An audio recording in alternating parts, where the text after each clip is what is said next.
การทักทายสวัสดีพ่อแม่พี่น้องเอฟซีทุกท่านเขามาตามมาชมทางมาสวัสดีตอนเช้าใส่ชีวิตอยู่ป่ากัน3 คนเมื่อคืนน่ะกินข้าวจำเจียวพ่อแม่พี่น้องโอ้ยเพิ่นบ่ให้มานมามือแดงนะมือนี้เพิ่นจะให้มานตื่นมาแล้วก็ฝนตกนะตุบตับเลยบางนึงนี่ก็ฮอกบางนี่4 โตพ่อแม่พี่น้องบ่จัดถ้าจัดเนื้อใหญ่หัวหนาว อยู่หุ่นนี่3 โตยานหัวหน้าตื่นกับพงวัดตื่นเมื่อกี้นี่ใกล้ๆโลดพ่อพี่น้องนี่กกนี่โลดกกมันนำผลนี่ต่ำๆนุ่มน้ำอยู่7-8 เมตรปลาโชว์อ่ะหัวหน้ากะดังไฟละตื่นๆนะไปจับไอ้มือนี่นะหัวหน้าจัดบ้านคืนบ้านนี่บ่ไรนะดังไฟกินกาแฟก่อนนี่นะผมนั่งกินกาแฟมันจะออกไปแล้วพัดเนาะพอไปเนาะกินกาแฟก่อนนะฝนก็ห้ำลงหายห้อยเก้าลืบไปเห็นแต่ห้อยใบน้ำเลยจะน้อยลงไปนี่โอ้พอนากินกาแฟล่ะกินกาแฟล้างไฟคุณกินกาแฟเราก็กินกาแฟ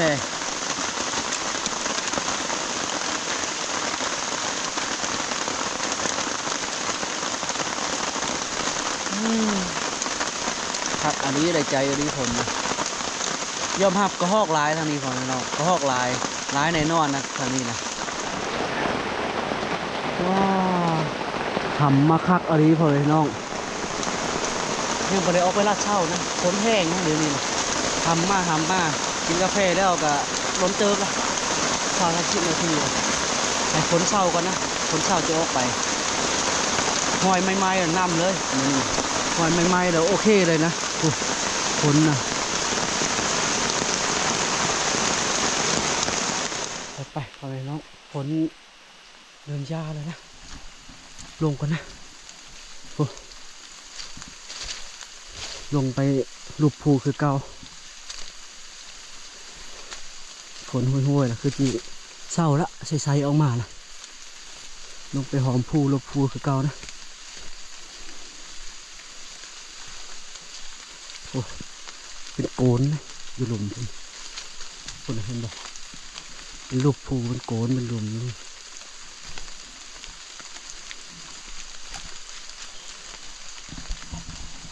พ่อให้ในแม่สัตว์ใหญ่ยักษ์ทับดิ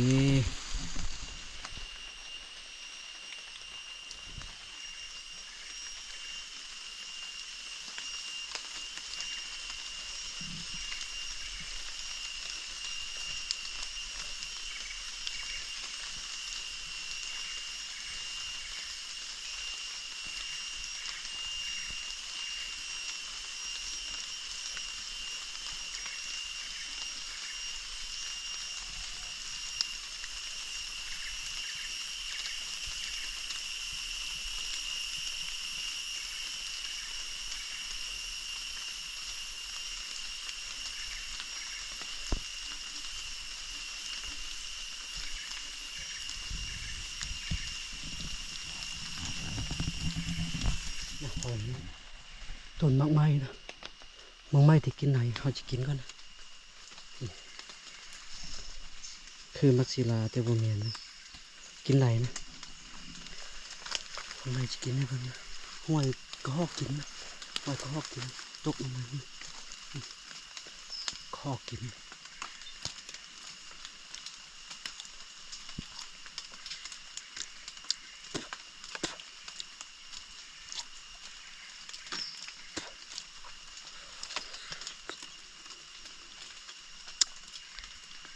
ใช่ครับ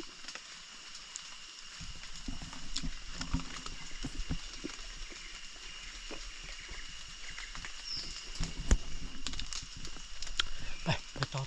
นะพอไปน้องมากไม้ในงามขนาดนั้นจิตสมบานนะเปลือกมันก็กินได้กินในกินนวม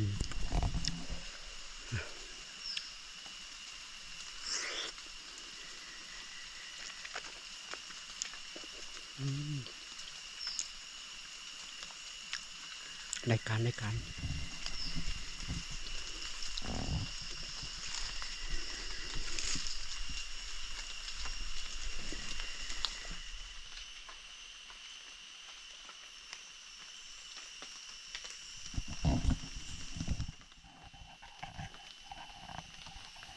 เป็นตาพอเนื้อขนาดพ่อแม่พี่น้องพอจะกระลอกนะแต่เขายังบริจัดคากลับที่จัดกระลอกนะปลาคักพอดีกระลอกลายอันนี้พ่อแม่พี่น้องนกกระลอก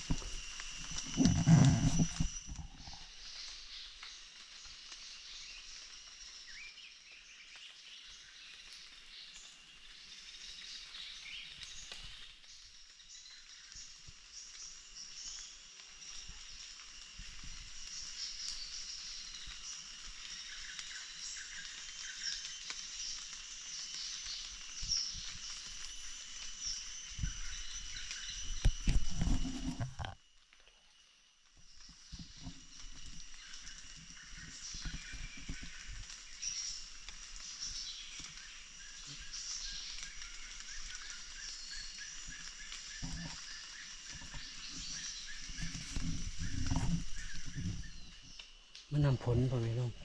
หอยเงี้ยนกินขนาดปลาทุนเมื่อไรจะได้มาการ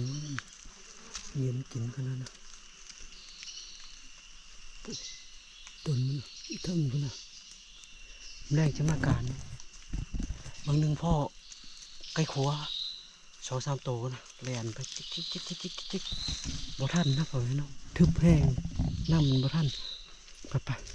กลับไปก่อนนะ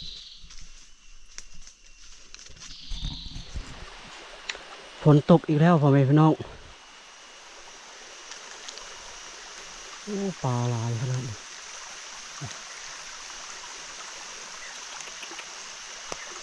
แล้วนี่ยังเอามันเอาปลากินมันดินแกงนะดินแกงดินน้ำฝนตก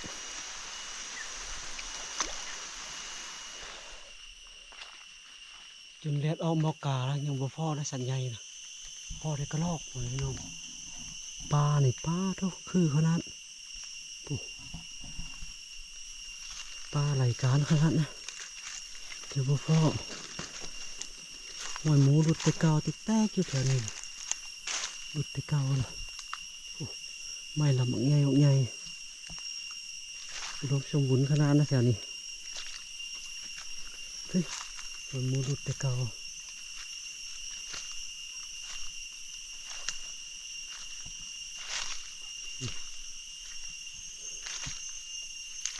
เกิดหมอกเกิดควันหลังจากฝนตกแล้วก็แดดออกแมลงพุ่นแหละบ่พอมื้อนี้ตอนเช้าก็ไข่นกพอไปน้องมันบินเอาฝั่งนึงนะจักนกไปทางนี้เห็นบ่ไข่อยู่ในนะโอ้มาเฮ็ดคักอะไรนะเฮือนไว้ปกมันเขาสิบ่เอามันนะไปต่อมาหมดคนหัวมาพี่ละบ่พอยังบ่พอยังปลาใหญ่อีหลีทางนี้นะบ่มีทางขึ้นเนาะพอไปน้องเป็นหน้าฟ้านะหน้าฟ้าสูงยาวไปเลยนะสูงสั้นไปเลยไปหาจะเรียบหน้าฟ้าไปฟุ้นเบิ่งมีทางขึ้นบ่นะโอ้ยขีบกองตายแวดตายเอาน่ะโกยไปจนเมื่อยจนยังพ่อหมูพ่อยังกับมันพ่อเห่าไปน้องแวดก็ตายจนมาเลยทายอยู่แคมป์พี่พ่อใกล้ขัวกับบ่ไรทับพ่อหมูป้ากับบ่ไรทับป๋อโธ่หลุดตะพื้พุ่นน่ะแต่บ่ไกลแห้งอะไรยางมาจนลอยหัวหน้าต้มเมนนี้หรอรุ่นนี้บ่ได้มาเป่านะมาแล้วต้องมีแนวได้เลยนะพ่อยังหัวหน้าฮะพ่อยังพ่อยังพ่อแต่เมนนี่แหละพ่อแต่เมนก็หอกเสือร้ายเนาะก็หอกโอ้มือนาเสือร้ายกับหอกนะมือนาเสือโคบ2มือนาแก็บพร้อมนั่นพร้อมป้าโทนเอาไม้ตาเสียถือว่าหิวเข่าเนี่ยโอ้ยอยากให้เลยเบ็ดมืดกลางทางสงสัยเปิดปะนะจังหน่อยจะเบิ่งช็อตนั่นก่อนช็อตเปิดปะพัดน้องพ่อยังไปทางไหนเด้มือแรงนี่เนาะกูป้าจะไปอีกแบบนี้นะสงสัยตายทั้งเป็นพันนี่เลยพัดปู้ไปไกลอ่ะดีแต่สลาดก้นหมาหน่อยนึงไปทางไหนกลับทางเก่าใคร คันบ่กลับทางเก่าไปไหนได้เลยป้านนี้ยังมาบอดแคมช้ำชุดเจ้าจิว่าว่าคอยหลงอลีหรอแล้ววะโก มายืนชั่วโมงนึงเนี่ย อยากมาชุดคิดตอนกลับนะ โชคดีบ่ได้กินหน่อไม้น้ำเฮา เนาะ แม่นล่ะของดีนี่หวานกระจะเอ๊ะมาฟังพี่น้องนี่คือว่าบัวมานบ่ะหมูกับพ่อควายบ่แม่นควายพ่อหมู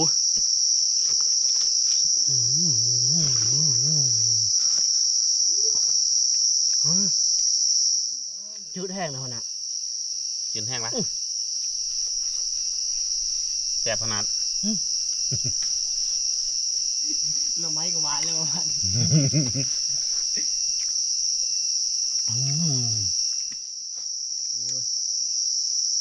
คืนนี้ก็ผัดต้องเข้าไปก้านเลยโอ้โหไปก้านคักพอเห็ดบ่ตื่นจะพอผัดมันจะตื่นนี้ จะบริจูน ผัดมาได้กระเหาะตัวนึง ใช้มา เสียงรถเบาไก่มาก่อนนี่ คำว่าแมนทีมงานเฮาละปราบเลยเด้อคู่รถปานหันใช้มาปานหันประจักษ์ ที่ว่าโชคดีได้มาทันหน่อไม้ต้มได้ เหลือ เฮ้ยเขามาแล้วเขาลงพยายามที่จะซื้อพร้อมเขาประจัง นี่ก็ต้องใช้ว่าถืออยู่หมูวนเวียนอยู่กับแห้ว เขาอย่างนี้ไม่ต้มมากินเลย ใช้หมูถึงเหี้ยเขาแล้วแถวนี้มันยังบ่มีหมูให้หลุม มาเนี่ยเขาต้องมาซอยจุน้ำเฮานี่เขาได้ซอยจุอยู่นี่ สดเลย ผ่านน้องก่อน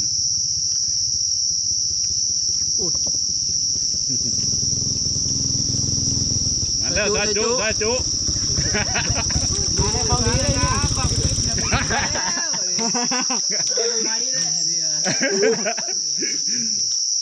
โอ้ยยิงหมูเมื่อคืนนี่ครับ เอาไปยิงเลย บ่ถือมัน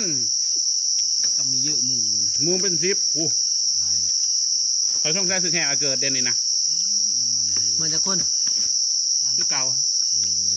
มาพอดีเลย นี่ละ มาหาคนดิ หน่อไม้นี่ละ โอ้ตะพานมาใหม่มาแล้ววันนี้เถอะ สบายดี สบายดี มาก่อนเริ่มแบบต้มปลากดทาอะไรดิ ซอย ช่วยจุไรนี่นะ แต่เยอะ ว่าเขาโชคดีแน่มา อันนี้นะ มาห่อนแล้วข้องท่ากินได้แต่ว่า โอ้ยชมพ่อแล้วจะบ่มาเนาะนะเนาะ มาแล้วแหละว่ามานี่นะ โกยผิดหวังแล้วฉัน ไปแล้วพอดีเก่าขึ้นมาวิทย์เก่าขึ้นมาวิทย์แล้วพอดี แม่นว่าได้หมูยังกะกะว่าเอาขึ้นมาวิทย์นะ แม่นเลยนั่นแน่น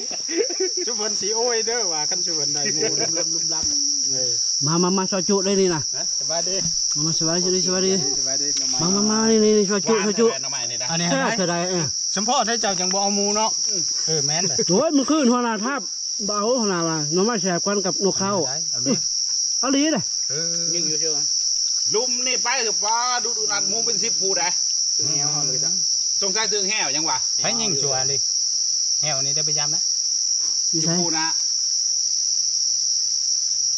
ลั่นนักดิน อันนี้ก็บ่ได้เลยก็เมื่อยมาเลย ร้านนักอยู่นี่ หัวหน้าอันนี้ว่าตอนทับน้องทรายนะ กับผ่านไม้ก็มากินแหน่อันนี้เห็นบ่ต้มมื้อนี้เมื่อไรได้หม้อหนึ่ง เมื่อแล้ว ตอนทับอันผ่านไก่เนาะสมพ่อเรา ผ่าน จึง ไก่กินข้าวมือได้อันนี้ได้ เราจึงจวยหันผ่านไก่ แต่ละไม้ บ่มีวิตามิน ว่าน้องชายมาเนอะต้มน้ำไม้ทาโลดว่าน้องชายหมักว่าฉันนี่ แล้ว พ่อนานี่กะจักจังใดฮักน้องชายบ่ว่าเพลงน้องชายฮักน้องชายอยู่ โย ต้มน้ำไม้ให้กิน มากินนะได้กะต้มนั่นนะให้กิน กาแฟหน้า อย่าพาเปิดโซดได้มาชีไปการไปเยิ่งกะอากาศนี่บ่ปกติพ่อแม่น้อง อากาศกับปู้บึมบ่ำหนึ่งข้าวสุกแล้วก็หน้องไม้กับสุกพร้อมนะใส่กับอันโหดข้าวผัดเพิ่นซอยอยู่นี่จะได้พัดน้องเสือเอาไปว่ามื้อนี้เท่าน่ะ จักต้องพาบางพุ่นปะ ปันทุนก่อนบ่อน พุ่นไปไหน ปันทุนก็ เริ่ม ทุ ขาด นหน่อไม้บ่ แม่นเริ่มขาดสารอาหารละ เออ หัวหน้านะ บอนทับเนาะ ครับถือเอาเพื่อคือผู้กินบ่คือกัน ทับคือหรือบ่